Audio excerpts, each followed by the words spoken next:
Hello everyone, and welcome back to an Overwatch review.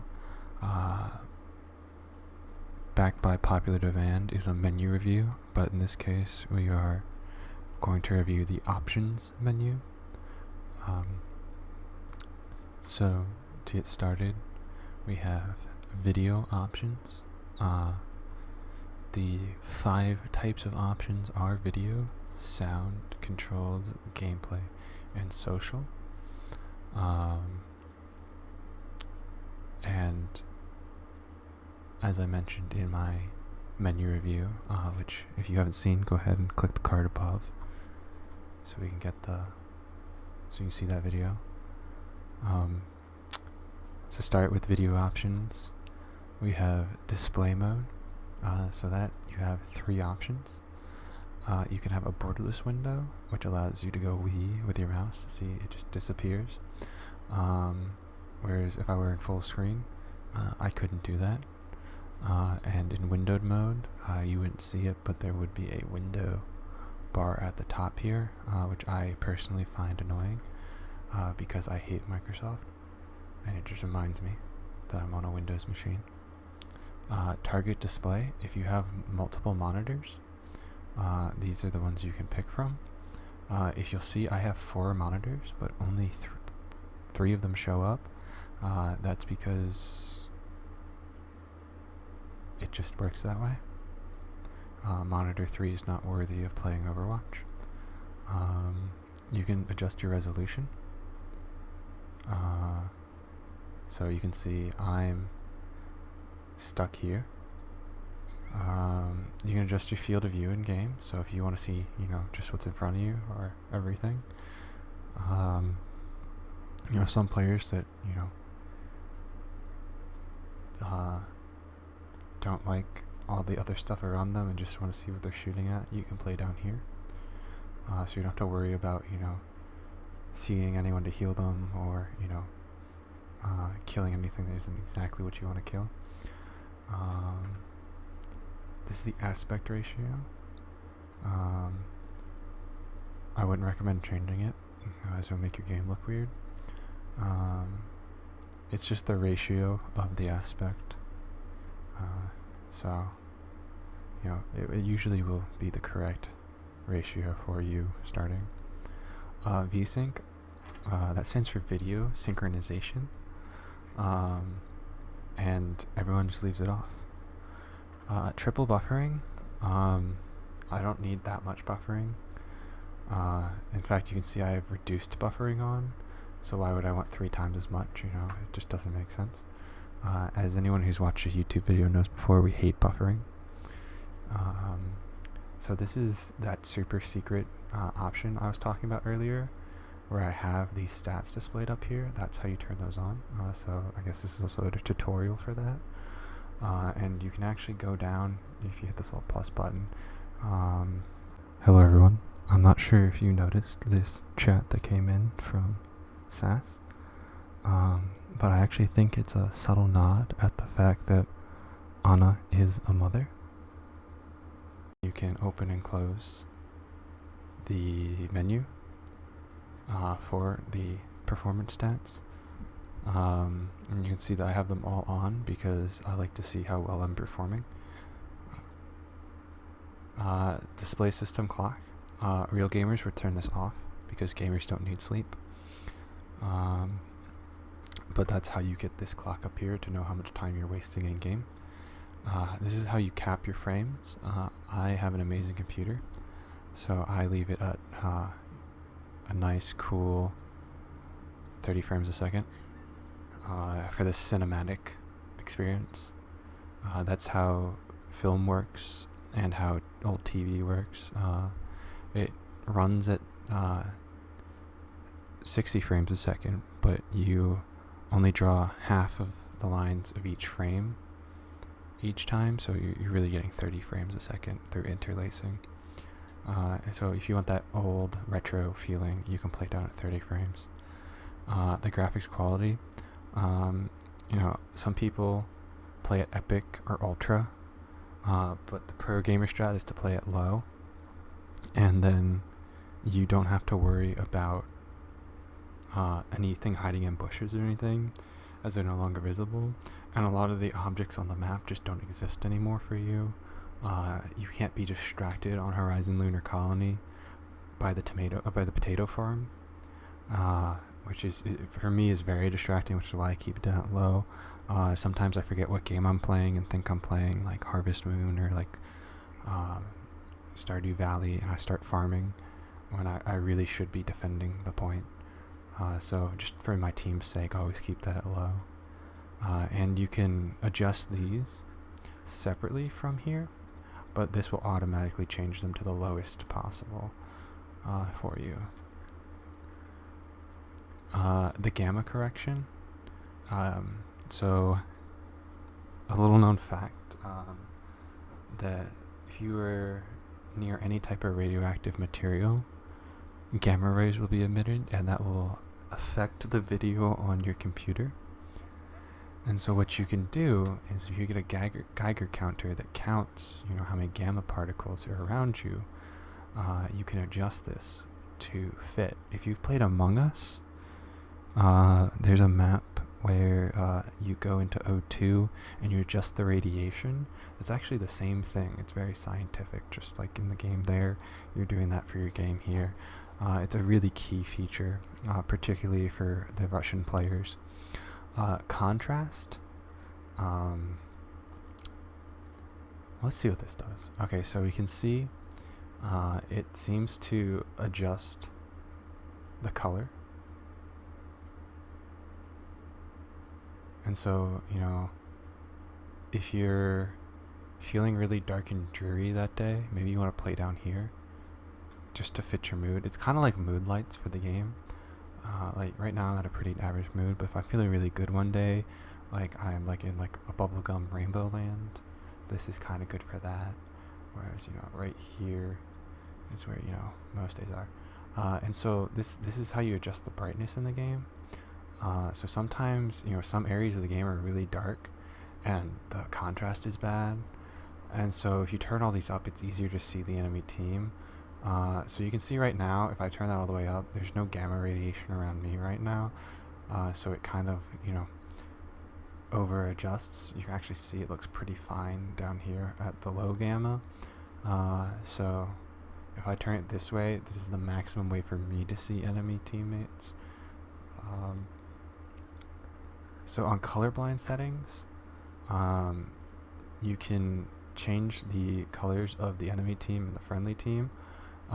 So I actually prefer to keep them the same, because I don't like to divide people. I think we're all part of the same group here as gamers on Overwatch. So that's how I'm going to have it run. And so that's how I run my video settings for Overwatch.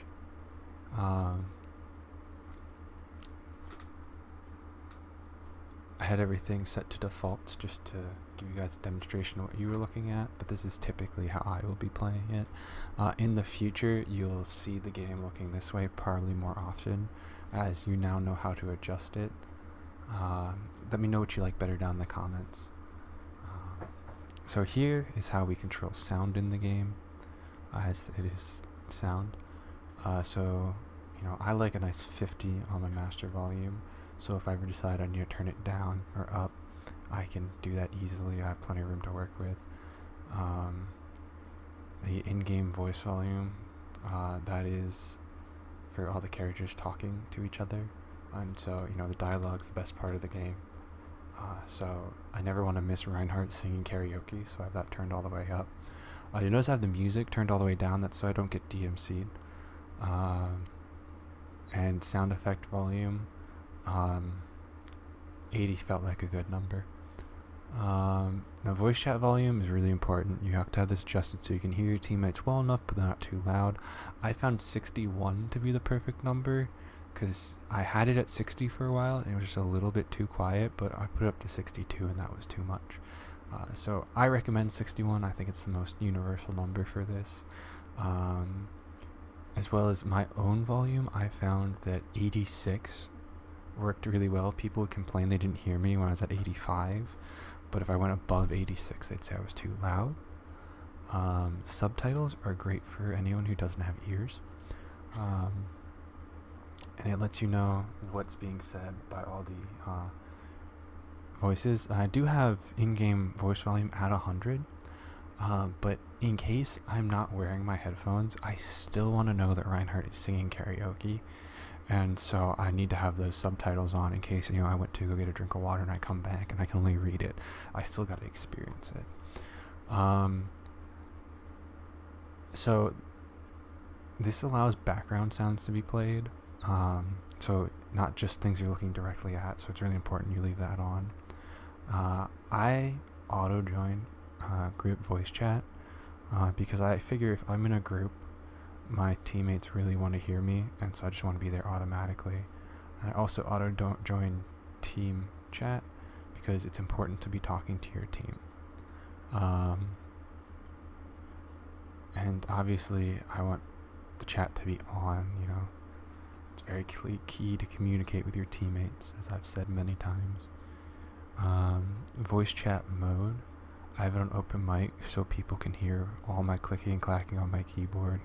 I think it's really important for everyone to know I'm a true gamer and have clicky keys on my keyboard. If they couldn't hear me clicking and clacking, then how would they know I have a $300 keyboard on my computer right now? And they might think I'm not a real gamer. So it's really important to have that open so they can hear me breathing and clicking and clacking on my keyboard. The voice chat devices I leave to default because that is what I use to speak through. It's my default devices. And it plays back on the default device. Some of you might be able to change this, but for me, I can only have it play through my default device. And this is, if you're going to use headphones, you have to turn this on, otherwise your headphones won't work. So it's really key to have that on. So controls. You can adjust them for different heroes. But we'll just look at the controls for all the heroes right now. So you can have sensitivity for the exact hero, as well as you can change sensitivity for different heroes as well. So I like 7.5, but then extra 5 there as well. So 7.5, I guess. And I think that's way better than just 7.5. The default is, I believe, 15, so I have about half of what the default is. And that's because I have a large mouse pad and I can fling my mouse all around. If you have a very small mouse pad, maybe you have to up your sensitivity. If you play Mercy, and you'll see that what I do for Mercy is I have her sensitivity at 100.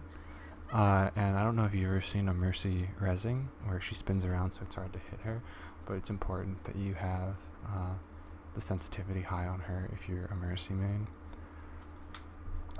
So if you're a pilot, this is a great setting for you because you're used to going forward to go down and to go back to go up. So it'd be very confusing when you push forward on your mouse and you look up instead of down. So if you're a pilot, you can turn this setting on, and that's what it's really for. So for controllers,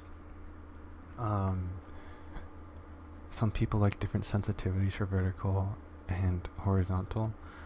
So for aiming, you don't need to look up that much. Your vertical sensitivity will be low, but if you wanted to get that 360 no scope, you need 100 cents to be able to spin around. And so in the advanced settings, you can have it, auto lock for you basically, and it smooths it. And you can also invert if you're a pilot here as well. If you want your controller to vibrate in your hands, you can have that on to have that type of feedback. You can swap which stick does what. So if your sticks are a little old and they're not very responsive, you can turn legacy sticks on, so it'll know that your controller sucks. I don't know what this is. I don't play on controller. This is for people in multiple time zones.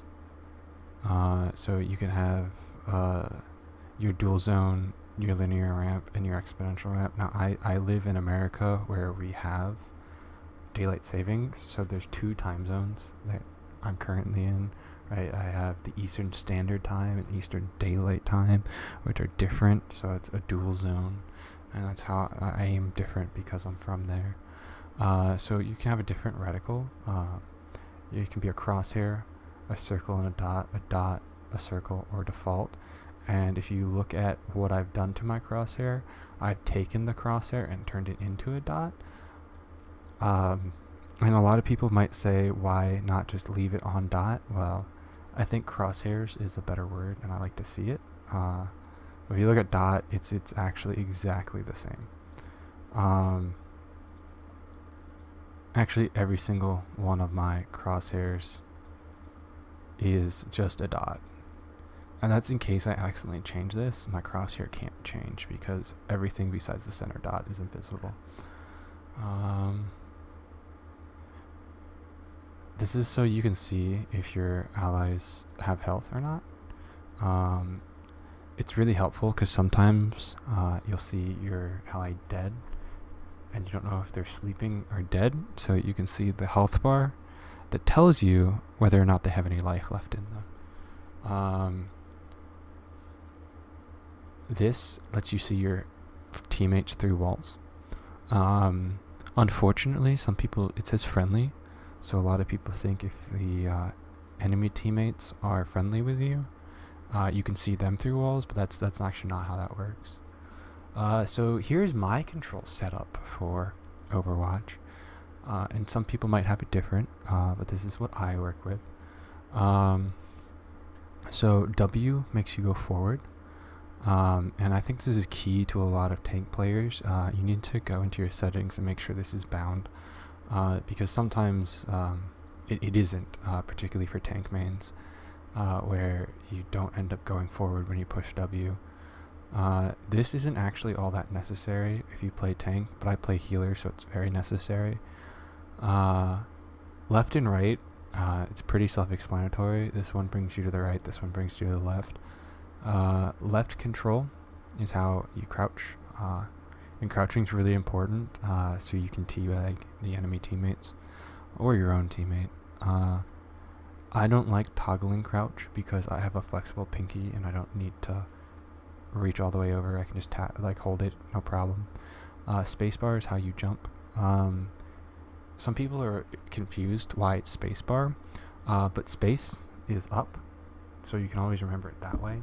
If you're trying to go to space, you're going to need to jump, and so you use the space bar to jump, Ability 1 is left shift, so that's the shift on the left side of your keyboard. That's what that L stands for.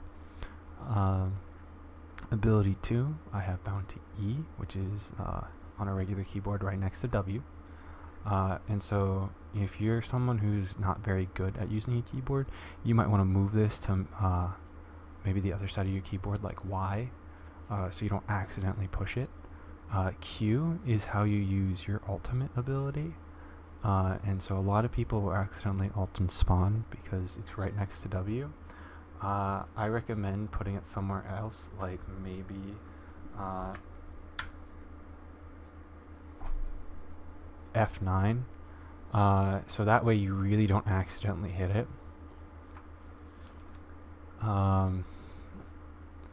I find it very useful. F is to interact, so that's how you use like teleporters in the game. Primary fire, that's how you usually shoot your gun. That's going to be the left mouse button. And secondary fire is going to be your right click.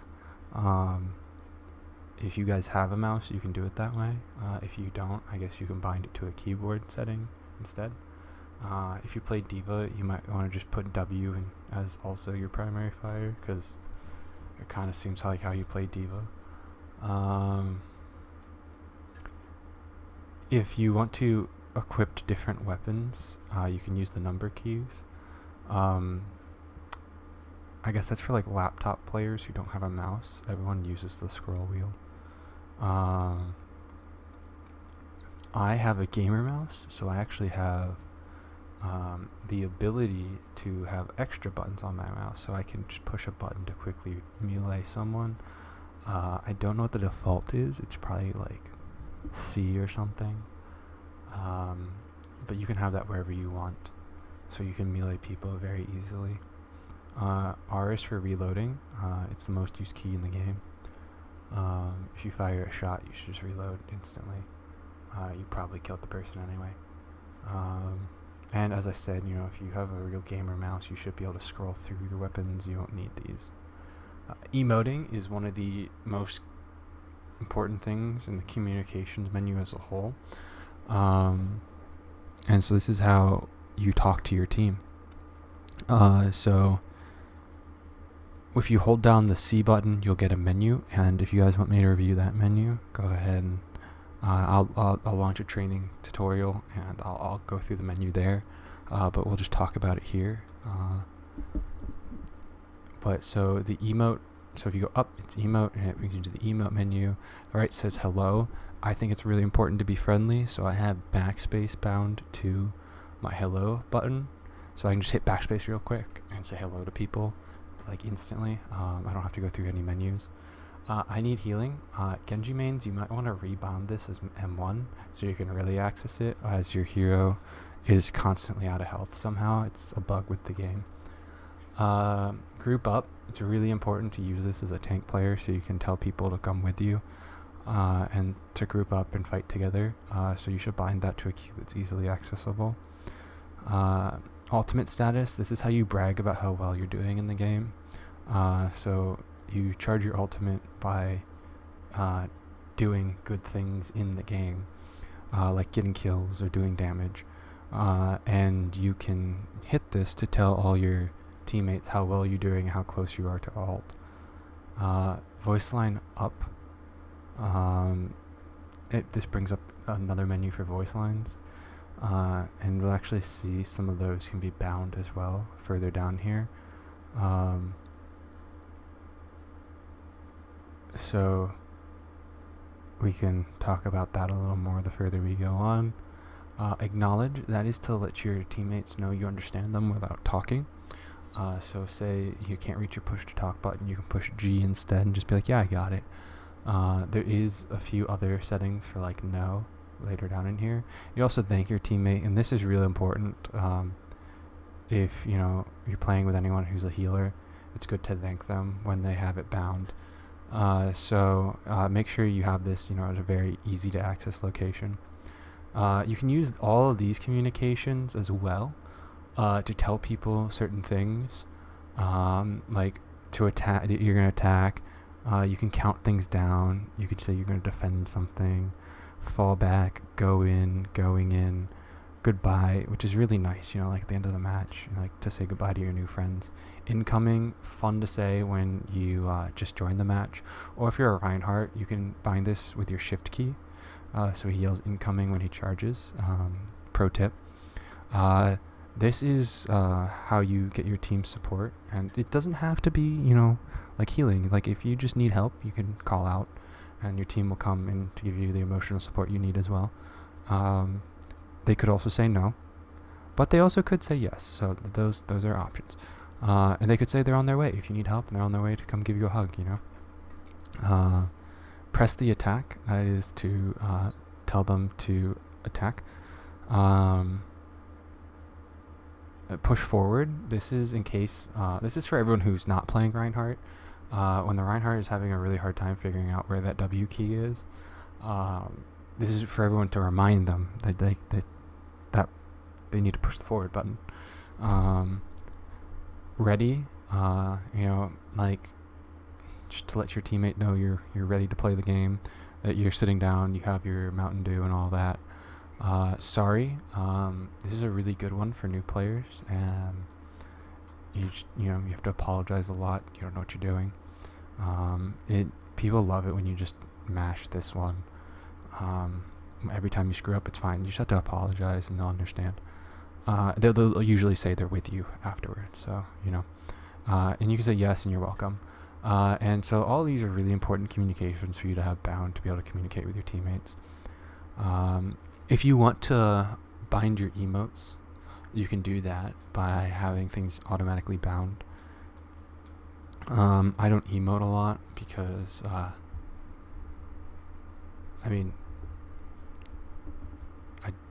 yeah. As far as voice lines go, I love using voice lines.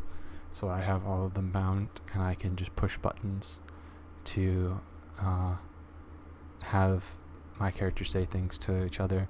And as we saw in sound, I always have the character voices all the way up, so obviously this is my favorite part of the game. You can also bind sprays, so you can use sprays very quickly. As you've seen by some of my hero reviews and loot boxings,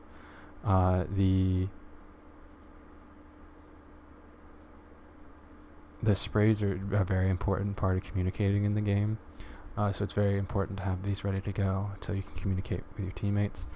Chat and voice isn't really that important in this game. And spectating, this is all the controls you can have while you spectate. I won't go through them all because like F9 I already bound to something else too. Like I don't spectate much.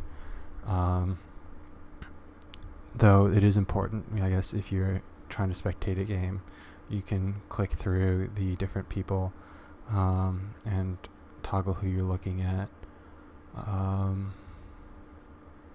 It is a little interesting. They do spectate 1 through 9 and then add 2 more options and then do spectate 10 through 12.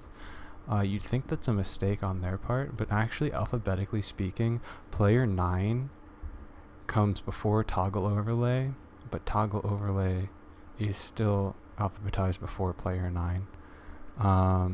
It makes sense. If you are like a librarian, I'm sure you understand. And that's just some more camera controls for spectating. Replays. So we'll actually go through a few replays maybe over the course of these reviews. So if you need to increase or decrease the playback speed, you have to have a number pad, which not everyone has. Which is why you can rebind these controls to something if you want. I do have a number pad because I am a superior gamer. If you want to jump to the start, you can push empty, and that key will bring you to the beginning. Media controls, that gives you a nice little menu. And you can replay back, replay forward, or you can view spectator options, which are these. There's miscellaneous. So again, F9 is one of my favorite keys. You see, I use it to alt. I use it to capture a highlight, and that's because when I alt, I know it's going to be highlight worthy. But again, I don't accidentally push it, and so you have 3 slots that you can work with. If you want to look at the lobby in a custom game, there's an L. This is how you tell players they were good at the game. At the end of a match, you can hit N. And conveniently, this is the same thing you use to deny roll queue. So once you finish a match and the lobby leader starts a new one, you can be like, no, I'm still endorsing the enemy team. I need to hit N to say no and endorse. So it's 2 for 1. F1, this is how you get information about the heroes, but it's a little confusing. So we usually won't use that. If you need to know more about the heroes, I can do a series on the hero information if you'd like. And you can get a lot more useful information than the F1 menu. Hero select, so there are times where you've decided the hero's not cutting it for you anymore and you need to change. One thing that is a little confusing is you can't just change the hero whenever. You have to be inside a spawn. So you have to make sure, even if you push H, you have to be inside spawn, otherwise it won't work.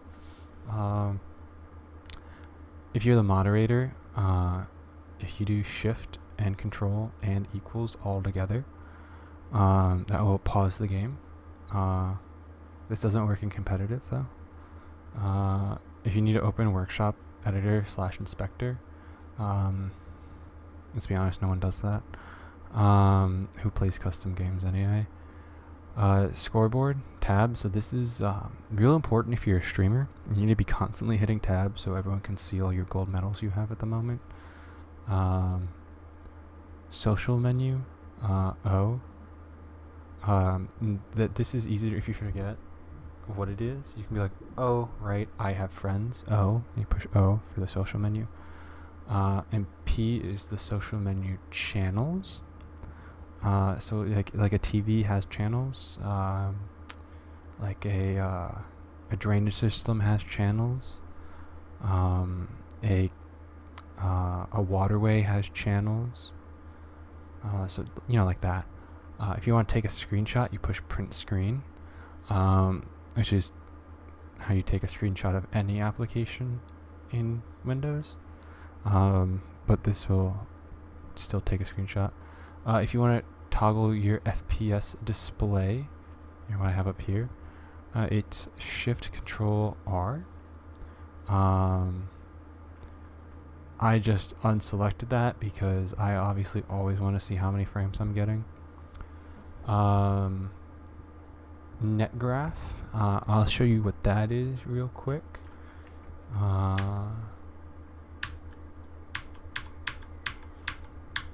I will not show you what that is real quick, as it does not work in menus.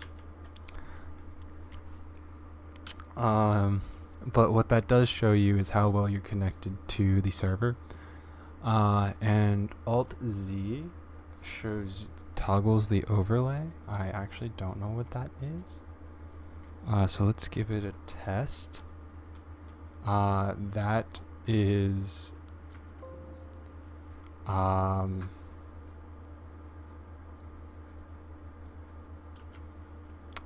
very interesting how that works. If you noticed, everything disappeared completely. So if you want to be like, oh guys, sorry, I can't play Overwatch, my game's broken, you can do that. But you can bring it back somehow.